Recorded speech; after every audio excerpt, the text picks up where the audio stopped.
Okay, so when you hear the word Tesla, what's the first thing that pops into your head? An electric car, right? Maybe a Model 3 or a Cybertruck. But what if that's just the tip of the iceberg? Elon Musk isn't just building a car company. He's trying to architect an entire future, one that goes way beyond our roads, right into our homes, and maybe even out to the stars. So today, let's try to decode that master plan. And this quote, this really gets to the heart of it all.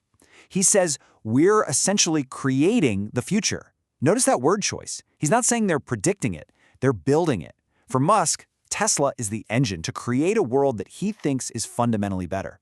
So what does that world actually look like? Let's dig in. All right, first up, Tesla versus the dinosaurs. You know, to really get where Tesla is going, you got to understand what it's fighting against. And in Elon Musk's mind, the old school auto industry, well, they're not just competitors. He sees them as dinosaurs. Big, slow, and you know what happens to dinosaurs. And this chart here really lays it all out. It's a tale of two worlds, isn't it?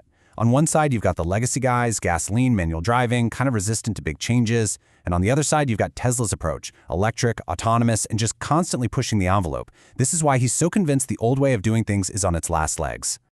I mean, listen to this. He says any car that isn't electric and autonomous is going to feel like riding a horse and using a flip phone. That's not just an upgrade, that's a total paradigm shift. Think about it. He's saying that in the near future, getting into a regular gas car will feel as ridiculous as, yeah, saddling up a horse to go to the office. It just won't compute. And here's the kicker. This isn't some new idea he just came up with. He says this future has been blindingly obvious to him for more than 2 decades. So while everyone else was thinking about bigger engines, he was already playing a completely different game. Okay, so enough about the past. Let's talk about right now. Because the pace of what's happening at Tesla today is, well, it's kind of insane. It's not just one big project. It's a whole storm of massive high-stakes bets all happening at the same time. Just think about this number, 5. That's how many enormous, game-changing production lines Tesla is spinning up this year alone. You have to understand, for most companies, just one of these would be their big project for the entire decade. Tesla is juggling 5 of them at once. And look what we're talking about here. This isn't just, a new sedan. It's the full self-driving software, the AI brain, it's the Cybercab, a whole new kind of taxi, it's the massive Tesla Semi, it's the battery cells, and even the refining to make them. And then there's Optimus, the humanoid robot. This isn't just a product launch. It's like a whole industrial revolution packed into one company. Let's just pause on full self-driving for a second. This is so much more than fancy cruise control. The whole idea is to have an AI that drives the car by seeing things, just like a person does. And the implications are huge.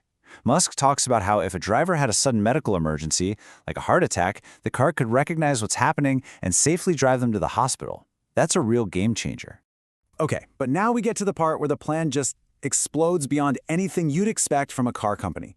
All that knowledge they've gained from building cars and factories at a crazy scale, it turns out that was all just practice for their most ambitious project yet. We're shifting gears from transportation to, well, total transformation. So I've got a question for you.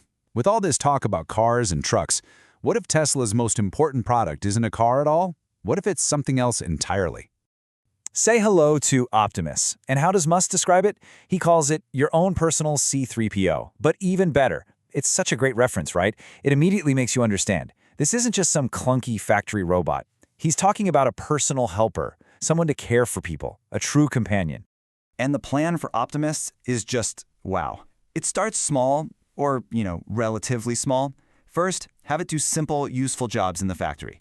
But from there, the goal is to have it help with personal care, for kids, for the elderly.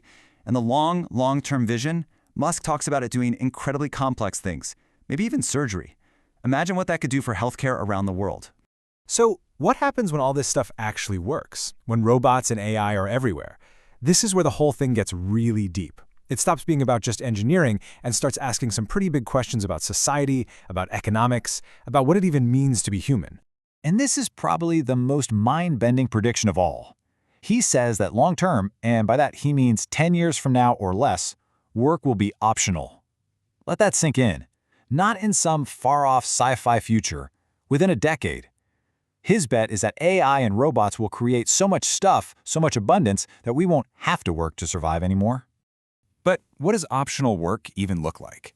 He uses this great analogy. Think about gardening. You don't need to grow your own vegetables, right? You can just go to the store. But some people do it because they enjoy it. That's his vision for work. It'll be a hobby, something you do for fun and fulfillment, not because you have to pay the rent. And the timeline just keeps getting bigger. He's talking about an extremely bright future for Tesla in the next 5 to 10 years. Okay, cool. But then he says in 20 years, Tesla could have factories on the moon.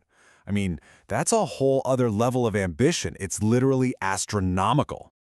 Okay, so after all of that, self-driving cars, humanoid robots, factories on the moon, what's the big takeaway? What's the point of it all?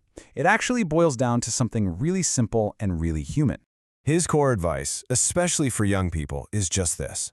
Be optimistic about the future. It's the fuel for this entire master plan, because you can't even try to do any of this crazy stuff unless you fundamentally believe that a better future is possible and that it's worth the effort to build it.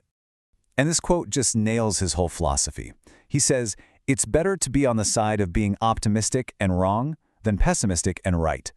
Basically, your life is just going to be better if you're hopeful, even if things don't always pan out perfectly. It's a choice, really. It's about how you want to experience the world. So, there you have it. From cars that drive themselves to robots that help us at home, from a world where work is a choice to factories on the moon. That's the future Elon Musk is trying to build. He's all in on the idea that the future is going to be great, and I guess the only question that's left for us is, do we agree?